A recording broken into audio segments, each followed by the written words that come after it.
신앙 고백하심으로 7월 8일 새벽 예배를 시작하도록 하겠습니다. 전능하사 천지를 만드신 하나님 아버지를 내가 믿사오며 그 외아들 우리 주 예수 그리스도를 믿사오니 이는 성령으로 잉태하사 동정녀 마리아에게 나시고 본디오 빌라도에게 고난을 받으사 십자가에 못 박혀 죽으시고 장사한 지 사흘 만에 죽은 자 가운데에서 다시 살아나시며 하늘에 오르사 전능하신 하나님 우편에 앉아 계시다가 저리로서 산자와 죽은 자를 심판하러 오시리라. 성령을 믿사오며 거룩한 공예와 성도가 서로 교통하는 것과 죄를 사하여 주시는 것과 몸이 다시 사는 것과 영원히 사는 것을 믿사옵나이다. 아멘. 하나님 아버지 감사합니다. 오늘 새벽에도 우리에게 생명의 말씀을 허락하여 주시옵시고 우리가 오늘 하루 살아갈 때에도 말씀을 의지하여 살아갈 수 있도록 우리에게 은혜를 허락하여 주시옵소서. 이 모든 말씀 살아계신 예수 그리스도의 이름으로 기도드렸습니다. 아멘. 오늘 새벽에 함께 나누어 볼 말씀은 누가복음 11장 27절에서 28절 말씀이 되겠습니다. 제가 말씀을 봉독하겠습니다. 이 말씀을 하실 때에 무리 중에서 한 여자가 음성을 높여 이르되 당신을 뵌 태와 당신을 먹인 저지 복이 있나이다 하니 예수께서 이르시되 오히려 하나님의 말씀을 듣고 지키는 자가 복이 있느니라 하시니라. 아멘. 우리나라 사람들은 복을 참 좋아하는 것 같습니다. 그래서 새해가 시작될 때에도 새해 복 많이 받으세요라는 인사로 한 해를 시작한다는 것이죠. 그리고 이뿐만이 아닙니다. 숟가락이며 이불이며 여러 가지 물건에 복이라는 한자를 새겨서 사용하고 있고 돼지와 주머니에도 복자를 붙여서 복돼지, 복주머니라는 말을 즐겨 사용하고 있습니다. 그만큼 복받기를 좋아하고 원하고 있다는 것이죠.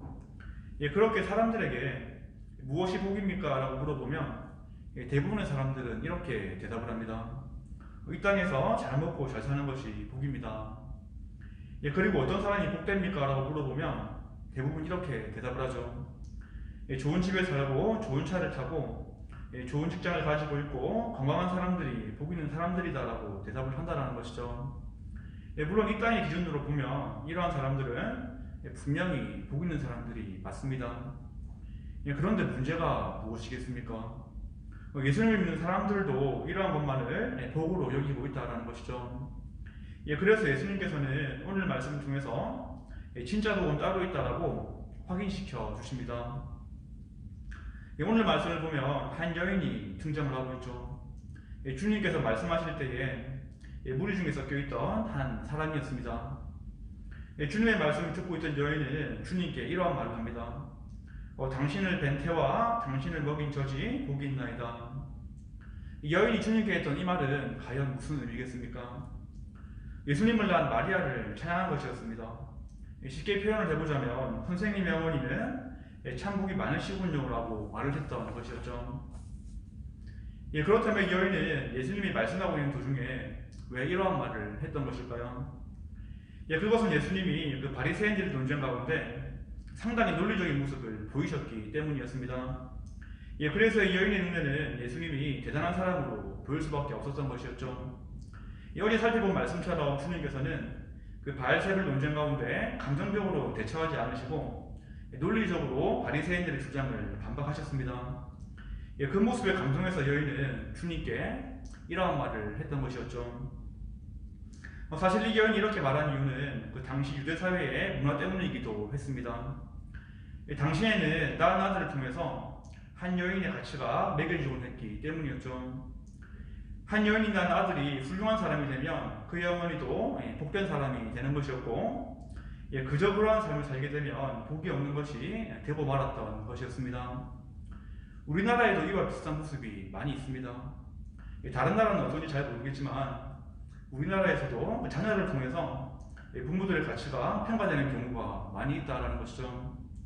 자녀가 잘 되면 그 부모는 영광을 받게 되고 자녀가 평범한 삶을 살게 되면 그러한 칭송을 받기 힘든 분위기가 존재한다는 것입니다. 그런데 분명한 것은 이 여인이 말한 복은 이 땅의 기준이 되는 복이었다라는 것입니다. 그래서 예수님은 이 여인의 말을 듣고 어떠한 반응을 보이십니까? 28절 말씀을 통해서 주님은 이렇게 말씀하십니다. 제가 읽어보겠습니다. 예수께서 이르시되 오히려 하나님의 말씀을 듣고 지키는 자가 복이 있느니라 하시니라. 아멘. 예수님이 하신 이 말씀을 예수님을 낳고 젖을 먹인 마리아가 복이 없는 여인이라는 말은 아니었습니다. 또한 하나님의 말씀을 듣고 지키는 자만 복이 있다는 것도 아니었다라는 것이죠. 예수님을 낳은 마리아도 복이 있지만 하나님의 말씀을 듣고 지키는 자가 더 큰 복을 받은 자라는 것을 주님께서는 말씀하신 것이었습니다. 이러한 말을 통해서 예수님께서는 복의 개념을 재정립하셨던 것이었죠. 예수님이 중요하게 여기시는 복과 우리가 중요하게 여기는 복이 다르다는 것을 알 수 있는 말씀이기도 한 것입니다. 주님께서는 이 말씀을 통해서 진정으로 복된 것이 무엇인지 알려주시는데 그 첫 번째는 하나님의 말씀을 듣는 것이 복이라고 말씀을 하십니다. 여기에서 듣는다는 것은 예배에 나와서 그냥 시간을 때우는 것이 아니겠죠. 그리고 형식적으로 말씀을 읽는 것 또한 아닐 것입니다.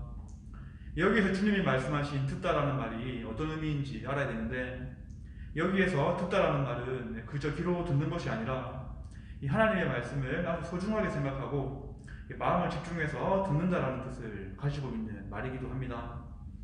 저는 이러한 사람들이 마음밭이 좋은 사람들이라고 생각을 합니다. 좋은 마음밭으로 말씀을 들은 사람이 누구였습니까? 마르다 여동생 마리아라는 사람이었죠.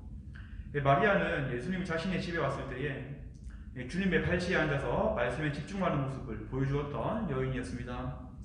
마리아는 말씀을 들을 수 있는 마음이 있었고 마음밭이 좋은 사람이었던 것이었죠. 그래서 예수님과의 교제를 최우선시할 수 있었던 것이었고 예수님 자체가 자신의 복이라는 것을 분명히 아는 것을 보여준 여인이었습니다. 그렇다면 왜 이렇게 성경에서는 하나님의 말씀을 듣는 것이 복이라고 강조하는 것일까요? 이러한 마음 자세로 말씀을 대하는 것이 하나님을 사랑한다는 증거이기 때문입니다. 하나님을 사랑하는 사람은 하나님의 말씀을 듣고 싶어 할 수밖에 없습니다. 그리고 마음속에 하나님의 말씀을 간직하고 싶어 한다는 것이죠. 100번 입으로 하나님을 사랑한다고 말하는 것은 아무 소용이 없다는 것입니다. 이 어떤 사람은 성경에 대해서 이렇게 표현한 적이 있습니다. 성경은 하나님이 우리에게 보내주신 연애의 편지이다. 다들 연애를 해보신 경험이 있을 것입니다. 사랑하는 사람에게 편지가 오면 우리는 어떤 모습을 보여줍니까? 두고두고 밤새도록 그 편지를 읽어본다는 것이죠. 그리고 그 편지에 담긴 그 사람의 진심이 무엇인지 알기 위해서 힘쓰는 모습을 보여줍니다. 그러다가 편지에 담긴 진심을 알게 되면 우리의 마음은 어떻게 됩니까? 감동이 몰려오는 것이죠. 내게 편지를 써준 그 사람의 마음을 알게 되었기 때문입니다. 그 마음이 바로 사랑이다라는 것이죠. 예수님도 이러한 의미에서 하나님의 말씀을 듣는 것이 복이 있다고 말씀하신 것이었습니다.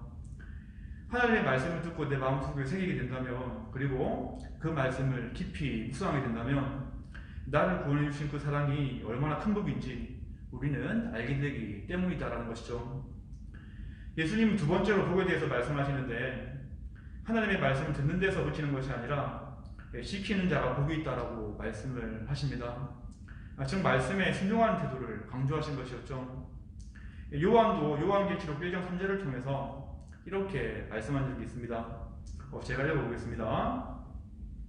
이 예언의 말씀을 읽는 자와 듣는 자와 그 가운데에 기록한 것을 지키는 자는 복이 있나니 때가 가까우니라. 아멘. 요한은 지금 말씀을 통해서 말씀을 듣는 것과 지키는 것의 중요성을 동시에 말했던 것이었습니다. 물론 말씀을 제대로 들으면 순종의 자리로 나아갈 수밖에 없습니다. 문제는 말씀을 제대로 듣지 않는 데 있다는 것이고, 그렇게 되면 순종의 자리로 나아갈 수 없다는 것이죠. 말씀이 들리지 않으니까 항상 내 생각과 내 마음이 시키는 대로 행하는 모습만 우리는 보여줄 수밖에 없다는 것입니다. 그러한 모습을 보시면서 예수님은 복된 모습이 아니다라고 말씀하셨던 것이었죠. 왜 그렇겠습니까? 이러한 모습 자체가 온전한 믿음의 모습이 아니기 때문입니다. 야고보서에서도 행함이 없는 믿음은 헛것이라고 말씀을 하고 있죠. 이 말은 우리가 믿음으로 구원을 받았지만 하나님의 말씀대로 살지 않으면 우리의 믿음이 헛것이 된다는 말씀이었습니다. 여기에 대해서 야고보서 2장 26절에서는 이렇게 말씀합니다. 영혼 없는 몸이 죽은 것 같이 행함이 없는 믿음은 죽은 것이니라. 아멘. 성경은 계속해서 말씀을 듣고 순종하는 자는 성공한 자, 복된 자라고 말씀하고 있지만 그렇지 않은 자는 실패한 자, 복이 없는 자라고 강조를 하고 있습니다. 말씀을 듣고 행하는 온전한 믿음의 복이 우리의 영혼을 지켜주는 것인데 그 외의 복들은 내 영혼을 지켜주지 못하기 때문인 것이겠죠. 얼마 전에 은퇴하신 이재철 목사님은 이러한 말씀을 한 적이 있습니다. 내가 이 세상에서 아무리 많은 돈을 벌어도, 아무리 천하를 움직이는 권력을 쥐고 있어도, 명예가 아무리 태산처럼 높아도 죽어서 간에 들어가 간 뚜껑에 못 박히는 그 순간 그 돈과 권력은 나를 살리지 못합니다. 이 땅의 어떠한 가치도 그 간 앞에서는 무용지물입니다. 그러나 그 순간에도 우리를 살릴 수 있는 분, 우리에게 영원을 향해 나아갈 수 있도록 인도해 주시는 분, 그분이 곧 죽음을 깨트리고 부활하신 예수님이십니다. 아멘. 이것이 말씀을 듣고 지키는 자가 얻게 되는 복, 바로 부활하신 예수 그리스도다라는 것이죠. 오늘 말씀을 통해서 우리는 진정한 복이 무엇인지 알게 됩니다. 이 땅에 얻을 수 있는 복을 위해서 열심을 내는 것도 분명히 필요한 모습이지만 우리는 예수님의 말씀을 기억하면서 진짜 복이 무엇인지 깊이 한번 묵상을 해보아야 할 것입니다. 하나님의 말씀을 듣고 지키는 은혜가 있기를 바라겠습니다.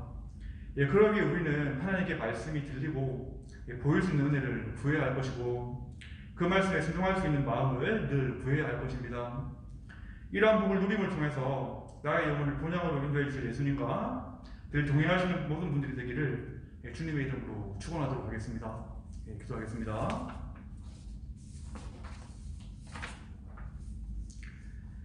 하나님 감사합니다. 오늘 말씀을 통해서 다시금 진정한 복이 무엇인지 마음에 새기게 됩니다. 우리가 이 땅의 복만을 바라지 않도록 하여 주시고 주님이 말씀하신 복을 따라 살아갈 수 있도록 우리의 마음을 주장하여 주시옵소서. 오늘 말씀을 통해서 예수님은 하나님의 말씀을 듣고 지키는 자가 복되다고 말씀하십니다. 우리에게 말씀을 듣는 마음을 허락해 주시고 들은 말씀을 행할 수 있도록 능력도 주셔서 주원에서 진정한 복을 누릴 수 있도록 우리와 함께 하여 주시옵소서. 오늘 하루도 주님의 말씀을 기억하면서 말씀을 듣고 지킬 수 있도록 하여 주시고 강건한 마음으로 승리할 수 있도록 우리와 함께 하여 주시옵소서. 이 모든 말씀 살아계신 예수 그리스도의 이름으로 기도드렸습니다. 아멘. 주기도문으로 새벽 예배를 마치도록 하겠습니다. 하늘에 계신 우리 아버지여, 이름이 거룩히 여김을 받으시오며 나라가 임하시오며 뜻이 하늘에서 이루어진 것 같이 땅에서도 이루어지이다. 오늘 우리에게 일용할 양식을 주시옵고 우리가 우리에게 죄 지은 자를 사하여 준 것 같이 우리 죄를 사하여 주시옵고 우리를 시험에 들게 하지 마시옵고 다만 악에서 구하시옵소서. 나라와 권세와 영광이 아버지께 영원히 있사옵나이다. 아멘.